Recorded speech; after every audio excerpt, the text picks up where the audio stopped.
¿Cómo están todos ustedes? Bienvenidos a Agenda Mol TV de los miércoles. Vamos a estar profundizando en distintos temas que tienen que ver en esta oportunidad con salud mental a propósito de los anuncios y las reflexiones que hizo el presidente Gabriel Boric en su cuenta pública y en un contexto país donde las alarmas ya están encendidas y se están haciendo diversas cosas para poder enfrentarlo y ayudar a tantas personas. Para esta conversación nos acompaña Vania Martínez, psiquiatra infantil y adolescente, académica de la Universidad de Chile, directora del Núcleo Milenio para mejorar la salud mental de adolescentes y jóvenes. Vania, bienvenida a MOL TV, ¿cómo está? Tanto tiempo. Muchas gracias. Bueno, aquí contenta porque volvamos a hablar de esta temática de salud mental y a la vez preocupada porque sigue siendo una necesidad aún sin resolver en nuestra población. Sí, una necesidad, un flagelo, podríamos decir, Vania. Y el presidente Gabriel Boric le dedicó algunos minutos en su cuenta pública a este tema. Él reafirmó el compromiso, decía él, para materializar la mayor inversión en salud mental de los últimos 30 años y también hacía un llamado a que nos tratáramos mejor, a que fuéramos más empáticos. Partamos por la cuenta pública. ¿Qué le parecieron las palabras del presidente en torno a la salud mental? O sea, yo valoro mucho que en una cuenta pública se toque esta temática con todas las temáticas, ¿cierto?, que hay y que se dé este anuncio de la importancia de invertir en salud mental, que es una necesidad. Claro que también es importante lo que cada uno puede hacer, ¿ya? Está bien esa parte también, pero sin duda que una inversión que viene desde el gobierno es muy importante y muy necesaria. Y ahí, Vania, ¿por dónde hay que atacar el problema? ¿Qué es lo que más hace falta en estos momentos? Sí, bueno, cuando hablamos de salud mental, hablamos también de un bienestar integral. Yo creo que siempre en nuestra mente está como la necesidad de la atención, de los tratamientos, más psicólogos, más psiquiatras, ¿cierto? Pero en realidad la salud mental es mucho más allá que eso. O sea, desde la cuenta pública también hay anuncios que tienen que ver con seguridad, con deporte, con ciencia, y en realidad todos esos elementos si apuntan a un mejor bienestar, también es a una mejor salud mental de la población, ¿ya? Pero sin duda que también el sector salud requiere también esta mayor inversión. En general en nuestro país se invierte alrededor de un 2,4% de todo el presupuesto de salud en salud mental, y la aspiración también, lo prometido por el gobierno, es llegar a un 5, un 6% al final de este gobierno, así que se requiere para el próximo año un decidido aumento para que así no vayamos quedando al debe, ¿ya? Y con la inflación que tenemos, ¿cierto? Sabemos que también los presupuestos requieren este reajuste también. El Ahora, presidente hablaba ahí de los centros que se están habilitando en distintas regiones, que van a seguir en esa dirección, anunció algunos nuevos. ¿Es ese el mejor camino, a su juicio? sí, gracias Patricia. Justo iba a mencionarte eso, que se priorizó, digamos, la cuenta pública porque después nos llegó un documento en donde hay otros elementos también, y bueno, y sabemos el plan Construyendo Salud Mental, que también tiene otros elementos, pero se priorizó hablar de centros, de la construcción y desarrollo de centros que son especializados, que son los COSAM, en las comunas, que sin duda es una necesidad sentida que tienen las comunas cuando no tienen un centro en que tenga especialistas, pero no se debe descuidar la atención primaria, que es donde gran parte de la población hace su ingreso a la salud mental, a las necesidades de salud mental, es el punto de partida y donde debieron resolverse también gran parte de los problemas de salud mental. O sea, por ejemplo, si hablamos de depresión, de 15 años hacia arriba, además es una garantía G o auge. Y por lo tanto, depresiones leves y moderadas, e incluso graves, tienen atención priorizada en la atención primaria de salud, o sea, los CESFAM, o bueno, centros que cumplen esos requisitos, digamos. Y quienes debieran ir a especialistas, personas entonces que tienen, por ejemplo, un trastorno bipolar, depresiones con psicosis, entonces cuadros que son mucho más severos o más graves. Y entonces, por lo tanto, si bien es importante avanzar quizás en la construcción de estos centros de salud, también necesitamos reforzar la atención primaria de salud y que haya no solo mayor acceso, que en este momento es una dificultad, sino que los tratamientos sean de calidad. Hemos visto cómo muchas veces la atención que se hace ahí es breve y muy esporádica. Entonces no se puede hablar de psicoterapia si es que yo voy a un psicólogo o a una psicóloga una vez al mes, ¿ya? Y eso en ninguna parte del mundo ha demostrado que eso tenga un impacto en una mejor salud mental. Por lo tanto, ahí es donde necesitamos también poner altos esfuerzos para los temas de atención. Y bueno, ¿para qué hablar de prevención y promoción, donde actividades con la comunidad también son muy importantes y con el intersector?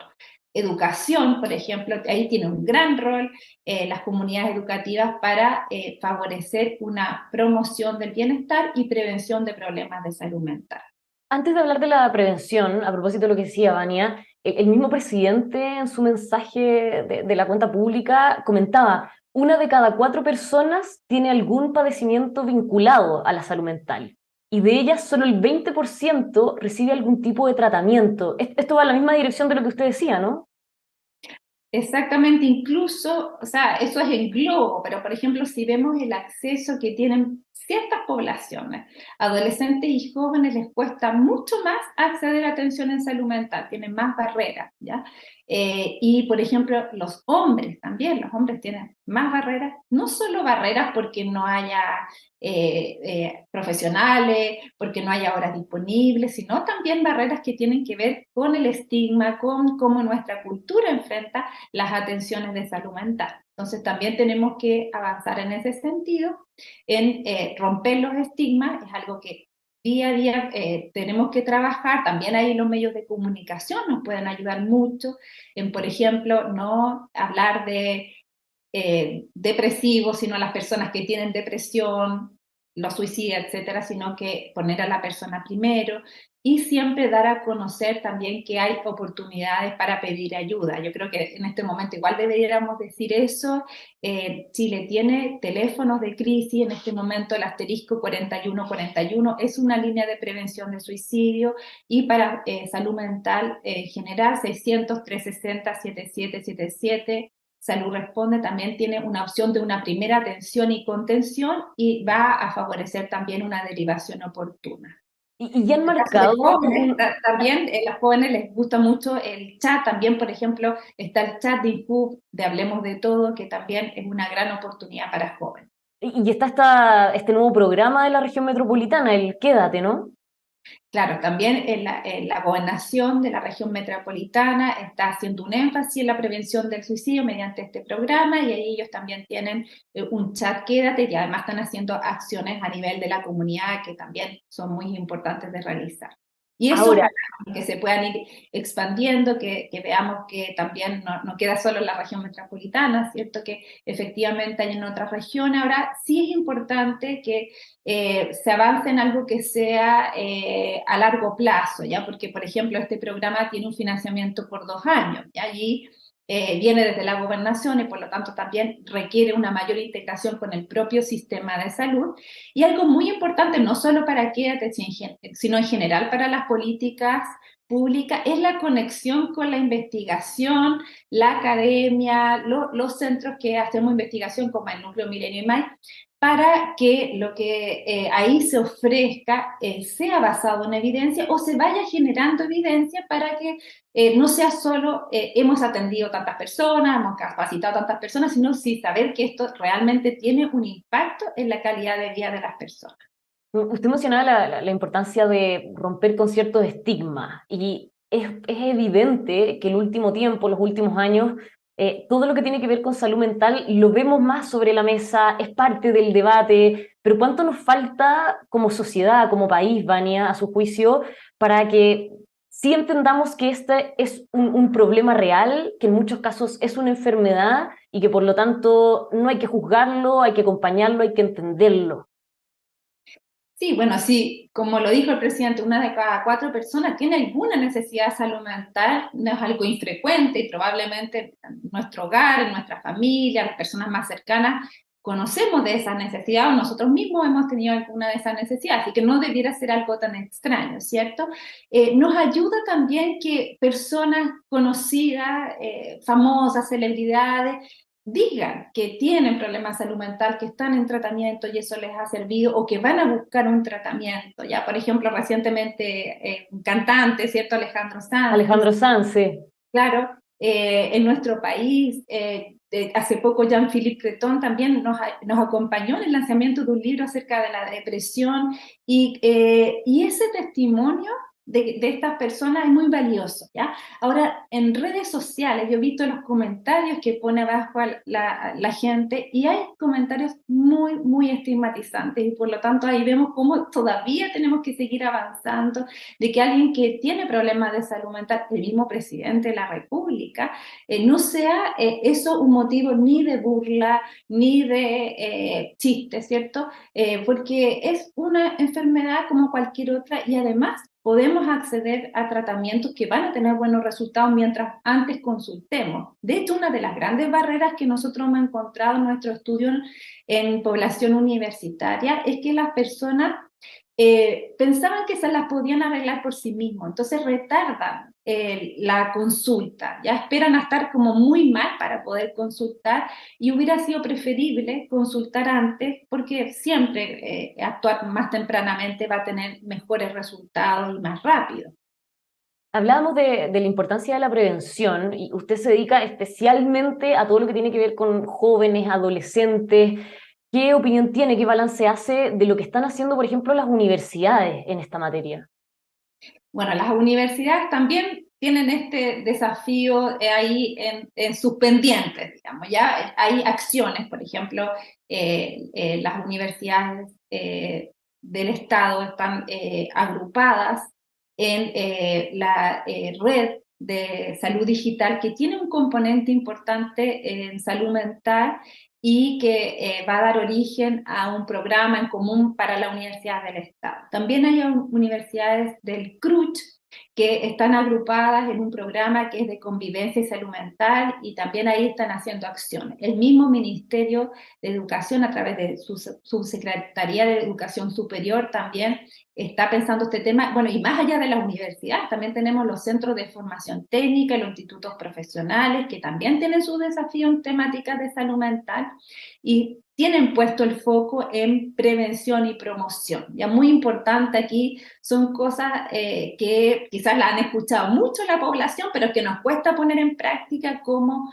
los hábitos de vida saludable, tanto en el sueño como en la alimentación, la actividad física, no automedicarse, alcohol y drogas son problemas para la salud mental, la convivencia, el sentido de pertenencia, las redes de apoyo son factores protectores, entonces ahí hay grandes oportunidades. Desde el Núcleo Milenio Mai estamos llevando a cabo una iniciativa que tiene como lema "En la U vamos juntos" y queremos dar ese mensaje, que no nadie se va a quedar solo ni sola, tenemos que ir contigo, tenemos una aplicación de celulares que es gratuita, todos la pueden descargar, se llama Cuida tu Ánimo, especialmente para adolescentes y jóvenes que pueden acompañarse de un tratamiento, pero también para prevenir.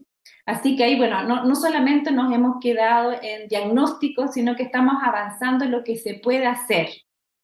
Bueno, uno quizás viéndolo desde fuera, y esto se lo comento desde la completa ignorancia, se pregunta si lo que estamos viendo, los problemas de salud mental, las alarmas que se han encendido, sobre todo en adolescentes, Vania, son un efecto, una consecuencia de los últimos años que nos han tocado vivir como sociedad, entre pandemia, años muy difíciles que le tocaron enfrentar teniendo una edad joven, o sea, quizás sin las herramientas suficientes para poder haber vivido ese encierro en años claves del crecimiento además, o es una situación que se viene dando desde siempre, solo que ahora le estamos poniendo atención. ¿Cómo lo ve usted? Claro, desde luego que es además un fenómeno que es global, no solo de nuestro país, ¿ya? Y entonces investigaciones internacionales, grupos de trabajo, vemos cómo transversalmente se está visibilizando la temática de salud mental de adolescentes y jóvenes como una prioridad y en algunos países lo han tomado como una prioridad nacional. Lo más grave es el riesgo suicida, ¿ya? Pero podemos llegar mucho antes detectando señales de alerta y de riesgo. Entonces, en Chile además, bueno, nos falta también, hay algo que deberíamos avanzar también en tener la posibilidad de hacer estudios de prevalencia. Esto significa en la comunidad hacer evaluaciones de salud mental, no solo la gente que llega a consultar para ver cómo vamos y ir monitorizando esto. Se hizo un estudio ya décadas anteriores a cargo del doctor Benjamín Vicente, la Universidad de Concepción, la doctora Flora de Navarra, la Universidad de Chile, y tenemos esos datos de prevalencia, pero que no sabemos cómo es ahora. Eso fue antes de estallido social, antes de pandemia, antes de que las redes sociales tengan el impacto que están teniendo ahora, ¿ya? Por ejemplo, yo no fui formada ni en el pregrado ni en el posgrado para cómo actuar frente a la ecoansiedad, la ansiedad que está provocando la crisis Crisis climática. climática. Claro, hay muchos jóvenes. Tampoco cómo lidiar con el tema de las funas o el ciberbullying. Son elementos que ya vienen desde ciertos años, pero que son nuevos y que necesitamos entonces también adelantarnos a que esto sea aún peor. En este O sea, momento. ha sido de todo un poco, podríamos decir, una especie de tormenta perfecta.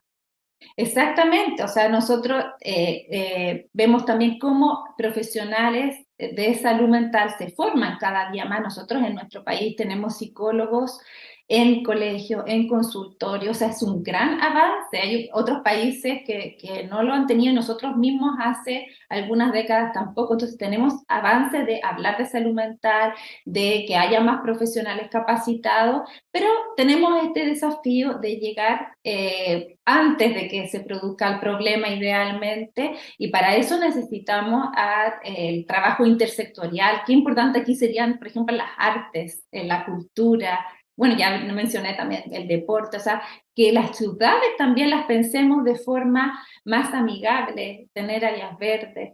Entonces, todos debiéramos tener en nuestra mirada cómo podemos aportar una mejor salud mental.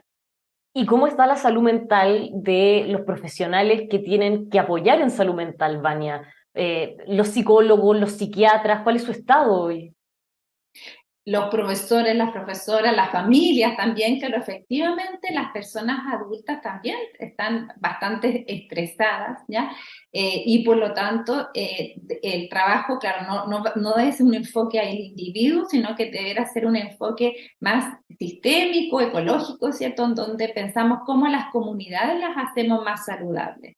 Al interior de una familia, por ejemplo, nos ha pasado como jóvenes, se les detectan problemas de salud mental, pero vemos cómo además hay un padre o una madre que también está con sus propias necesidades de salud mental, o hay situaciones como violencia intrafamiliar, abuso de sustancias que requieren atención. Entonces no basta con un individuo, sino que es importante ver a la familia, y así puede suceder en un colegio, en una empresa, verlo esto de manera también más global. El trato que tenemos uno a uno, ¿cierto? Los vínculos que establecemos con las personas en quienes nos apoyamos, la red de apoyo, el propósito también que tenemos para el futuro, nuestra vida, son elementos también muy importantes para reconocer factores de riesgo y factores protectores. ¿A qué segmento cree que le cuesta más dar ese paso de solicitar ayuda? ¿A los adultos? ¿A los jóvenes? ¿Cómo lo ha visto usted por su experiencia personal, además? Claro, a ver, en estos estudios que hemos hecho, los jóvenes nos empiezan a decir cómo cuando comentan que tienen alguna dificultad de salud mental, sus padres le dicen, ya, está bien, anda a consultar, pero los abuelos les han dicho, pero ¿cómo? Eso no existía en mi época. Entonces, efectivamente, a través de las generaciones es probable que el grupo de adolescentes y jóvenes esté más abierto a pedir ayuda, ¿ya? Pero cuando vamos así más al uno a uno, vemos cómo a esa persona igual le cuesta, aunque sea una persona joven y haya sido más socializada en temática de salud mental, le cuesta tomar ese paso de reconocer que tiene que pedir ayuda, y sobre todo el grupo de hombres, ¿ya? Tenemos Por esto de los estigmas que comentábamos. por el estigma, por nuestra también socialización, y ahí tenemos que trabajar harto los estereotipos de género de los hombres como personas que no pueden pedir ayuda, se las tienen que arreglar por sí mismas. Ahora, obviamente esto también puede ocurrir en las mujeres, en distintos grupos etarios también. Claro, Ahora, porque ahí se da un tema en doble sentido. Por uno, esta idea de que los hombres no piden ayuda y pueden solucionarlo, pero por otro, de que es más normal o se naturaliza el que las mujeres seamos más propensas a tener problemas de salud mental. sí, Patricia, y otra cosa que nos dijeron también, las mismas mujeres en estas entrevistas, mujeres jóvenes, adolescentes, que nos decían que en el caso de las mujeres también a veces cuesta dar el paso a pedir ayuda porque se dicen, no, lo que pasa es que debe ser la regla, que bueno, así son las mujeres, son más sensibles, son más lloronas, entonces también cuesta a veces para las mujeres también dar ese paso que no sean estigmatizadas. Vania, En nuestro país igual hay que considerar que no trabajando yo con ese grupo etario, también las personas mayores, sobre todo hombres, requieren también estrategias para abordar su aspecto de salud mental, considerando que en nuestro país las tasas más altas de muerte por suicidio son en hombres de 80 años y más, ¿ya? No en número, porque son una población menor, pero en tasas sí la proporción, digamos, de muertes que ocurren a esa edad es más alta. y eso, ¿cuál es el análisis que existe detrás? ¿Por qué ese segmento en particular? Claro, nuevamente pensar que los problemas de salud mental son multifactoriales, ¿cierto? No es solo la biología, que sin duda tiene un rol, también hay aspectos de la cultura, del aspecto de la economía, ya se ha visto cómo también cuando hay crisis económicas empeora la salud mental, ¿ya? Entonces hay que verlo de forma más global, y en el caso de personas mayores es probable que la soledad, el poco sentido también de un propósito de vida, también puede haber precariedad económica, enfermedades físicas asociadas a dolor también tienen un gran impacto. Bueno, y tenemos una misión como sociedad finalmente. Tenemos una misión como sociedad que primero mirarse uno, porque en realidad si uno no está bien, difícil que pueda ayudar a otras personas. Y ahí eso también nos pasaría a psiquiatras y psicólogos. O sea, primero, reconocer cómo está cada uno en su salud mental, si estamos bien, cómo podemos hacer para tener un mejor bienestar. Estoy cuidando mi tiempo de ocio, le estoy dando tiempo al sueño, a la alimentación saludable, a compartir con otros. Bueno, ahí cada uno su propio análisis. Y también ir mirando alrededor, a la gente que tengo alrededor. Hay alguien que me preocupe, hay alguien que veo que quizá no lo está pasando bien, le puedo ofrecer mi ayuda. ¿Ya? Ahí creo que es importante esto, como decir, ¿qué necesita? Más decir, yo voy a hacer esto, a lo mejor la persona solo necesita que la escuche o necesita que la acompañe o que la aliviane de alguna tarea.